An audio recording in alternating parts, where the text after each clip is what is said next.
குறுந்தொகையில் ஒரு அற்புதமான கவிதை அப்படின்னு சொல்லலாம். அந்த பாட்டில் என்ன வரும்னா, எங்கள் அம்மாவும் உங்கள் அம்மாவும் யார் யாரோ, எங்கள் அப்பாவும் உங்கள் அப்பாவும் யார் யாரோ, நீ நானும் எந்த வழியில் வந்தோமோ தெரியாது. ஆனால் அந்த செம்மண்ணில் தண்ணீர் விழுந்தா அது ரெண்டும் எப்படி ஒன்றா கலந்துருது? தண்ணீருக்கு நிறம் கிடையாது, அது அப்படியே அந்த செம்மண்ணின் நிறத்தை வாங்கிக்கிட்டு எப்படி கலந்துருது? அதே மாதிரி நாம் கலந்துட்டோம். யாயும் ஞாயும் யாராகியரோ, எந்தையும் நுந்தையும் எம்முறை கேளீர், நானும் நீயும் எவ்வளி அருகிதும், செம்புல பெயல் நீர் போல அன்புடை நெஞ்சம் தாம் கலந்தனவே. இது ஒரு பக்கம். இது காதலின் மேன்மை உன்னதம். இன்னொரு கவிதை உண்டு, மண்ணும் இமயமலை எங்கள் மலையே அப்படின்னு பாரதியார் சொன்னா போதுமா, தாசில்தார் ஒத்துக்குவார்களா அப்படின்னு ஒரு கவிதை. ஒரு பாமரனினுடைய கண்ணோட்டத்தில் ஆனால் சட்டம் எவ்வளவு முக்கியமானது அப்படின்றதையும் சொல்லுது. அது மாதிரி ரெண்டு மதத்தை சார்ந்தவர்கள், இவங்க ரெண்டு பேருக்கும் நடுவில் அன்பு வந்துடுது, காதல் மலர்ந்துடுது, திருமணமாக முடிஞ்சிருது. இதெல்லாம் ஒரு பக்கம். இதை சட்டப்படி என்ன செய்கிறது? உதாரணத்துக்கு ஒரு இந்து ஆண் ஒரு கிறிஸ்துவ பெண்ணை திருமணம் செய்து கொண்டால் சட்டப்படி திருமண சட்டம்னு இருக்கும். இந்து திருமண சட்டம் இருக்கும், கிறிஸ்துவ திருமண சட்டம்னு இருக்கும். எந்த திருமண சட்டத்தில் இதை போய் பதிவு செய்யணும்? இப்படி ஒரு வழக்கு. இந்த வழக்கை பற்றி மக்கள் சொல்வதையும் நீதிமன்றம் சொன்னதையும் இப்போது பார்க்கலாம்.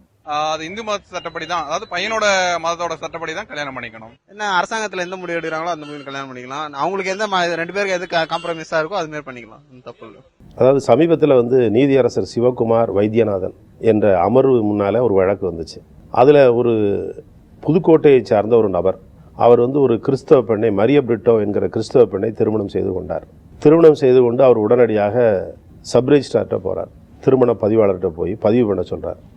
அவரும் பதிவு பண்ணிடுறார். பதிவு பண்ணி முடித்த உடனே அவர் திருப்பி அதுக்கப்புறம் என்ன ஆகுதுன்னா, அந்த பெண் கருவுற்றுகிறார்.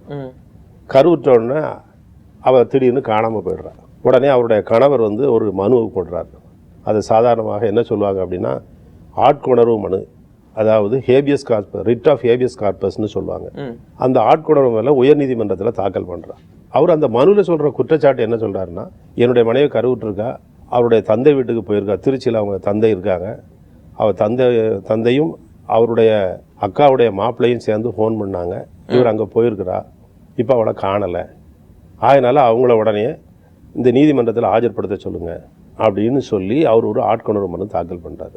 இந்த மனு விசாரணைக்கு வந்த அன்னைக்கு முதல் நாள் அந்த நீதிமன்றத்தில் அதை எடுத்து பார்த்தவர் நீதியரசர் ஒரு குறிப்பிட்ட தேதி அன்னைக்கு நோட்டீஸ்னு போடுவாங்க. அதாவது அன்றைக்கு காவல்துறை அவங்கள கொண்டு வரணும்னு சொல்லி போடுறது தான் ஒரு நோட்டீஸ்னு சொல்கிறது. அப்படி அவர் போடுறாரு.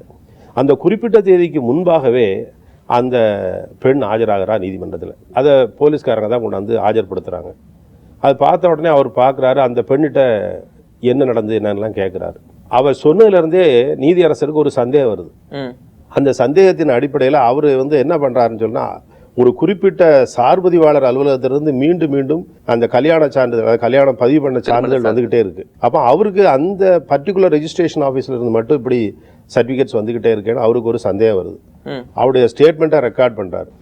அதாவது அந்த பெண், நான் ஏற்கனவே சொன்னேன் மரிய பிரிட்டோ அப்படின்னு நான் சொன்னேன், அவள் ஒரு கிறிஸ்தவ மதத்தை சார்ந்தவள். கல்யாணம் முடிச்சதாக சொல்லக்கூடிய அந்த கணவன் ஒரு இந்து மதத்தை சார்ந்தவன். இந்த ரெண்டு பேரும் சேர்ந்து எப்படி ஒரு இந்து, அவ என்ன சொல்றான்னா, இந்து முறைப்படி எப்படி தாலி கட்டினீங்கன்னு கேட்கிறாரு. அவரு நேரடியாகவே கேட்கிறாங்க. அப்ப அந்த பெண்ணு சொல்றா, இந்து முறைப்படி தாலி கட்டி கல்யாணம் முடிச்சோம் அப்படிங்கிறா. அதனுடைய ஒரு சான்றிதழும் வச்சிருக்காங்க. அது ஒரு கோயில்ல, இந்து கோயில்ல திருமணம் நடந்ததாக அவ சொல்றா. அவங்க போய் நேராக சப் ரெஜிஸ்டர் ஆஃபீஸ்க்கு போறாங்க. அவரும் பதிவு பண்ணிடுறாரு. அப்பதான் அவருக்கு சந்தேகம் தட்டுது. யாருக்கு? நீதியரசருக்கு சந்தேகம் தட்டுது. இவ சொல்ற முறை சரியில்லை அப்படின்ட்டு. அதனால அவர் அந்த சப் ரெஜிஸ்டார் ஆஃபீஸ் மேலேயே சந்தேகப்படுறாரு.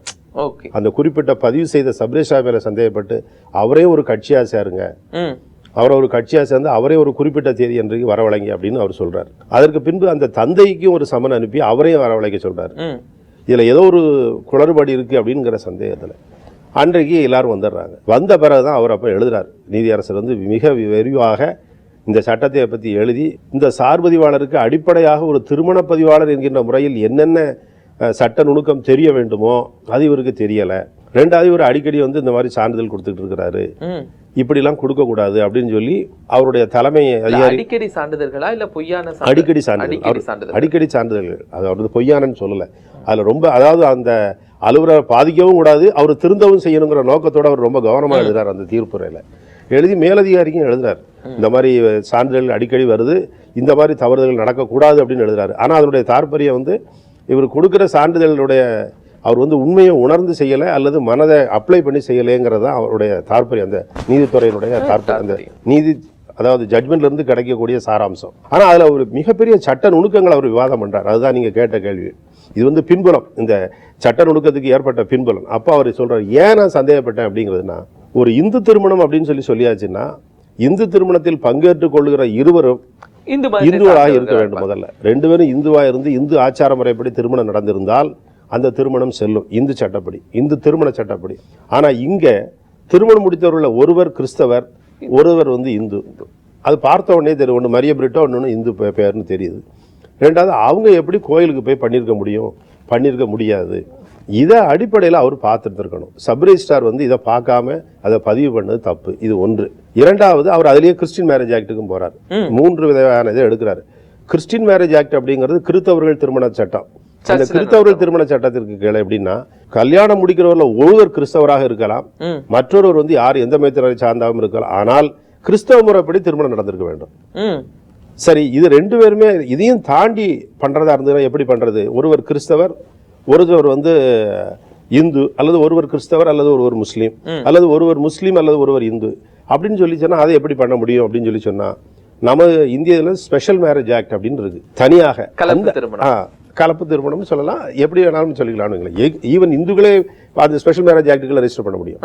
இந்து திருமண சட்டத்துகளையும் பண்ணலாம், ஸ்பெஷல் மேரேஜ் ஆக்டுகளையும் பண்ணலாம். ஆனா ஸ்பெஷல் மேரேஜ் ஆக்டுகளை எப்படி அதான் இந்த ஸ்பெஷல் மேரேஜ் ஆக்டுகளை நீ பண்ணியிருந்தேன்னா சரி, ஆனா நீ அப்படி பண்ணலைன்னு அவர் சொல்லிட்டு, ஏன் ஸ்பெஷல் மேரேஜ் ஆக்ட் என்ன சொல்லுது அப்படின்னா, திருமணம் முடிக்கிற நபர்கள்ல 2 பேர்ல ஒருவர் அந்த ரெஜிஸ்ட்ராருடைய ஆளுகை எல்கைக்குள்ள இருக்கணும். ஓகே, அவருடைய ஆளுகை எல்கைக்குள்ள இருந்தால் அவர் போய் நாங்கள் திருமணம் முடிக்க போறோம் அப்படின்னு சொல்லி கல்யாணம் முடிப்பதற்கு 30 நாட்களுக்கு முன்பாகவே அவர்கிட்ட போய் ஒரு மனு கொடுக்கணும்.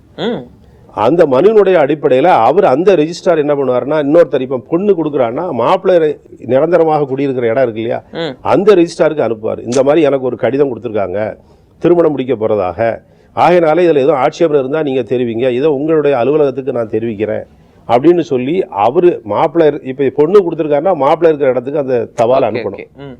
இன்னொன்று, அவர் தற்காலிகமாக அவர் ஆனால் நிரந்தர குடியிருப்பு வந்து திருநெல்வேலி, ஆனால் வேலை பார்க்கறது சென்னைன்னு வச்சுக்கிடுங்க மாப்பிள்ளை.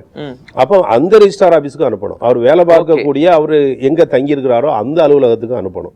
இந்த நோட்டீஸை வந்து தன்னுடைய அலுவலகத்தில் வெளியே ஒட்டணும். இன்னார் ஒரு மனு கொடுத்துருக்காங்க, அவங்க 2 பேரும் 30 நாள் கழிச்சு கல்யாணம் முடிக்க போறாங்க, யாருக்கும் ஆட்சேபம் இருந்தால் சொல்லுங்க. ஆண் பெண் 2 பேருமே செய்ய வேண்டியது இருக்கு. இல்ல, ஒருத்தர் ஆணோ பெண்ணோ முதல்ல மனு கொடுக்கணும். இந்த ரெஜிஸ்ட்ரார் ஆபீஸ்ல உதாரணமா இப்ப நம்ம இந்த எல்கைக்குள்ள இருக்கிற இப்ப இந்த பெண் இங்க வேலை பார்க்கறா, இந்த சப் ரெஜிஸ்ட்ரார் ஆபீஸ்ல எல்கைக்குள்ள இருக்காருன்னா இந்த சப் ரெஜிஸ்ட்ரார் ஆபீஸ்ல கொண்டு போய் கொடுக்கணும். இப்ப நம்ம இருக்கிறது வந்து நுங்கம்பாக்கம் ஏரியா, நுங்கம்பாக்கம் ஏரியாக்குரிய சப் ரெஜிஸ்ட்ரார் ஆபீஸ்ல கொண்டு போய் கொடுக்கணும். கொடுத்தா நுங்கம்பாக்கம் சப் ரெஜிஸ்ட்ரார் ஆபீஸ் வெளியே நோட்டீஸ் போர்டில் ஒட்டுவார், பெண் வந்து இந்த மாதிரி கொடுத்துருக்காரு, யாருக்கும் ஆட்சேபம் இருந்தா கொடுங்க அப்படின்னு சொல்லி அவர் நோட்டீஸ் போர்டில் ஒட்டணும். அவர் அது மட்டும் இல்லாம மாப்பிள்ளை சப்போஸ் வந்து நார்வேல வேலை பார்க்குறவரா இருக்காரு, அப்போ நார்வேலுடைய சப் ரெஜிஸ்ட்ரார் ஆபீஸ்க்கு அனுப்பணும். இன்னொரு காப்பி அனுப்பி அது அங்க நோட்டீஸ் போர்டில் போட சொல்லணும். ஏன்னா அது அவருடைய நிரந்தர குடியிருப்பு. ஆனா அவர் வேலை பார்க்கறது தூத்துக்குடி. அப்ப தூத்துக்குடியில் அவர் ஒரு அட்ரஸ் கொடுத்துருப்பாரு இல்லையா, அந்த அட்ரஸ் சப் ரெஜிஸ்ட்ரார் ஆபீஸ்க்கு அனுப்பணும், அங்கேயும் போடணும். ஆக இந்த 3லையும் 30 நாட்கள் கழிச்சு ஏதோ ஆட்சேபனை வந்தால் அவருக்கு வரலாம், அவருக்கு அனுப்பலாம். அனுப்பி அதை கேட்டு அதில் ஆட்சேபனை அவர் ஓவர் கம் பண்ணலாம். அது சட்ட விதிகளுக்கு உட்பட்டு ஓவர் கம் பண்ணி ஒன்றும் ஆட்சேபனை இல்லைன்னா அந்த 30 நாள் கழிச்சு கல்யாணம் முடிச்சுக்கலாம். ஆனால் இது எல்லாரும் பண்ணலாம், கிறிஸ்தவரா இந்துவா என்ன வேணாலும் வச்சுக்கலாம், அதில் பண்ணிக்கலாம். ஆக இந்த கல்யாணத்தை பொறுத்த மட்டும் அவர் என்ன சொல்ல வர்றாருன்னா, இந்த கல்யாணத்தை பொறுத்த மட்டுக்கும் ஒரு ஸ்பெஷல் மேரேஜ் ஆக்டுகளை நடத்தியிருக்க வேண்டியது. ஆனால் அப்படி நடத்தலைங்கிறத நீ இந்த சப் ரெஜிஸ்ட்ரார் ஆஃபீஸ் ஏன் பார்க்கல? ஒரு இந்து திருமண அவன் வந்து அதில் என்ன சொல்றாங்கன்னா, சுயமரியாதை கல்யாணத்துகள் நடந்துங்க தான் அவங்களுடைய இது. கோயில் நடந்தாக்க கூட சுயமரியாதைகள் நடந்ததுன்னு அவங்க வந்து ஃபார்மில் கொடுக்குறாங்க. அப்போ அது ஒரு தவறு. ரெண்டாவது, அதுக்குன்னு கொடுக்குற ப்ரொஃபார்மால இருக்கக்கூடியவர் இந்த சப் ரெஜிஸ்ட்ரார் என்னென்ன தப்பு பண்றாருன்னு எழுதுறாரு. தேதி எந்த தேதியில கல்யாணம் முடிஞ்சதுங்கிறது எழுதலை, அந்த ப்ரொஃபார்மால என்னென்ன நிபந்தனைகள் உட்படுத்தணும் அது எழுதலை. இதெல்லாம் பார்க்காத சப் ரெஜிஸ்ட்ராரை வந்து எப்படி நான் எடுத்துக்கிட முடியும்? இனிமேல் இந்த மாதிரி தவறுதல் நடக்கக்கூடாதுங்கிறாரு. ஆனால் வான் பண்றாரு. அது நம்ம அந்த மாதிரி அவர் சொல்லலே ஒழிய வான் பண்றாரு. ஆனால் மொத்தத்தில் நாம் இதில் எடுத்துக்கிட வேண்டியது என்னன்னு சொல்லி சொன்னால், ஒரு இந்து திருமணம் அப்படிங்கிறது எப்படி நடக்கணும், ஒரு கிறிஸ்தவ திருமணம்னா எப்படி இருக்கணும், ஒரு ஸ்பெஷல் மேரேஜ் ஆக்டுக்கு கீழே நடக்க வேண்டிய திருமணம் எப்படிங்கிறது மிக விலாவாரியாக அந்த அமர்வு சொல்லியிருக்கிறது. நீதியரசர்கள் PR சிவகுமார் அண்ட் வைத்தியநாதன் அவங்க 2 பேரும் சொல்லியிருக்காங்க அந்த தீர்ப்பு.